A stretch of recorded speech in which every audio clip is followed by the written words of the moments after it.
Hola, somos Pablo y Elvira y vamos a realizar el último trabajo de la asignatura de Gobierno sobre la corrupción.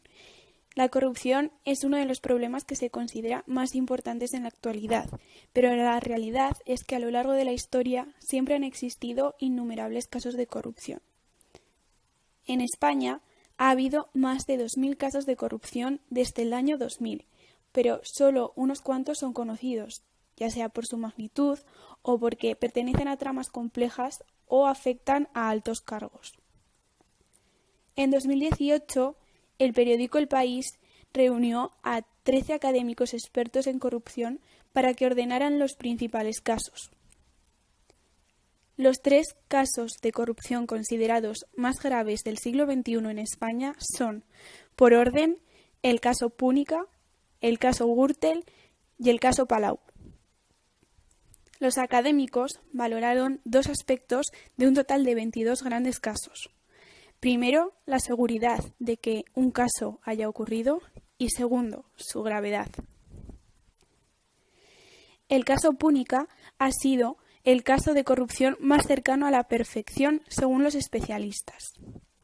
El 27 de octubre de 2014 fueron detenidos por la Guardia Civil 51 políticos, funcionarios y empresarios por estar supuestamente implicados en una trama de corrupción que consistía en la adjudicación de servicios públicos por el valor de 250 millones de euros en 2 años, a cambio de pagos y comisiones ilegales, que posteriormente eran blanqueados a través de un entramado societario. Entre los implicados estaba Francisco Granados, el presunto cerebro de la trama y ex número 2 del PP en Madrid, además de otros 6 alcaldes de la Comunidad de Madrid, el secretario de Turismo de la región de Murcia, el exalcalde de Cartagena y numerosas empresas, de las cuales destaca Cofeli, una multinacional francesa, e Indra. Francisco Granados ingresó en prisión en octubre de 2014 por blanqueo, delitos contra la hacienda pública, falsedad de documentación, cohecho y tráfico de influencias. Salió de prisión bajo fianza en junio de 2017, pero a finales de ese año fue condenado a 2 años de prisión por un chivatazo que le dio a la Guardia Civil avisándole de que estaba siendo investigado. En 2018 declaró de forma voluntaria para colaborar con la investigación, apuntando a Cristina Cifuentes y Esperanza Aguirre de la presunta financiación irregular del PP. A día de hoy continúa abierto y los jueces siguen trabajando para impulsar el caso. Proseguimos con el segundo caso, el caso Gürtel. Es otro de los grandes casos de corrupción vinculados al PP. El centro de la trama era el empresario Francisco Correa, el cual recibía contratos y favores de administraciones de Madrid y Valencia, a cambio de sobornos a funcionarios y autoridades públicas. El caso se abrió en 2007, tras la denuncia realizada desde Majadahonda por el exconcejal José Luis Peñas, entre otros. El listado de condenados vinculado al caso Gürtel lo inauguraban en 2011 el ex vicepresidente valenciano Víctor Campos y el ex jefe de gabinete de turismos Rafael Betoret, tras declararse culpables de haber recibido trajes pagados por la trama. La primera época de Gürtel era de 1999 a 2005. Es la sentencia que provocó la moción de censura contra Mariano Rajoy y que en octubre de 2020 ratificó casi en su totalidad el Supremo, contabilizando un total de 328 años de cárcel para 29 acusados. En la actualidad, el PP tiene pendiente el juicio por los papeles de Bárcenas y el juicio por presuntos amaños en la adjudicación de contratos a favor de la trama. El caso Bárcenas constituye una derivación del caso Gürtel, el cual recoge una contabilidad B del PP, es decir, no declarada a Hacienda, debido a donativos ilegales de constructoras y entregas de dinero negro a los dirigentes del partido. Ya por último, nos queda el caso Palau, el cual va a comentar mi compañero Pablo. El caso Palau se dio a conocer en 2009, debido a una querella presentada por la abundancia de billetes de 500 euros detectados dentro del partido Convergencia Democrática de Cataluña. A raíz de esto, se descubrió que el partido había estado recibiendo comisiones de la empresa ferrovial a través del Palau de la Música a cambio de la concesión de obras públicas como la Ciudad de la Justicia o la Línea 9 del Metro de Barcelona.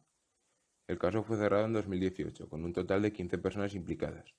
Entre ellas destacan Félix Millet, expresidente y fundador del Palau de la Música y condenado a 9 años y 8 meses de prisión y una multa de 4 millones de euros. Jordi Montul, exdirector administrativo del Palau y condenado a 7 años y 6 meses de prisión y una multa de casi 3 millones de euros. Y Gemma Montul, exdirectora financiera del Palau y condenada a 4 años y 6 meses de prisión y una multa de 2,6 millones de euros. Además de las 15 personas implicadas, el partido fue condenado a devolver las comisiones, que cobraba por el tráfico de influencias, que ascienden a 6,6 millones de euros. Además de los 3 casos que ya hemos expuesto, existen otros casos muy importantes, pero que son considerados menos graves por distintos motivos, y sobre los cuales queremos hablar brevemente.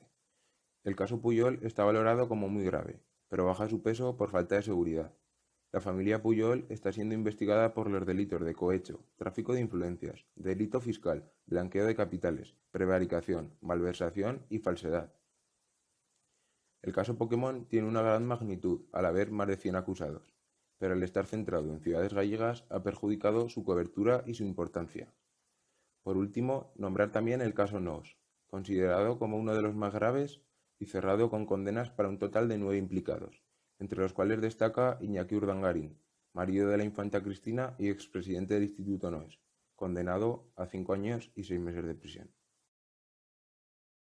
Por último, queremos hablar sobre un tema importante como es el índice de percepción de la corrupción.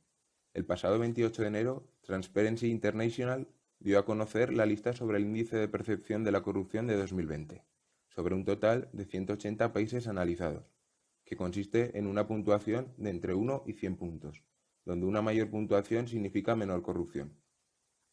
España ha obtenido un total de 62 puntos, lo que indica un mantenimiento en la puntuación obtenida en 2019, cuando subió de 58 a 62 puntos, aunque desciende su posición del puesto 30 al 32. Esta calificación, por tanto, deja en evidencia que la corrupción en España continúa siendo un grave problema. Hay que recordar que entre 2012 y 2018 la calificación de España cayó 7 puntos, por lo que a día de hoy seguimos estando por debajo de la puntuación de hace 8 años.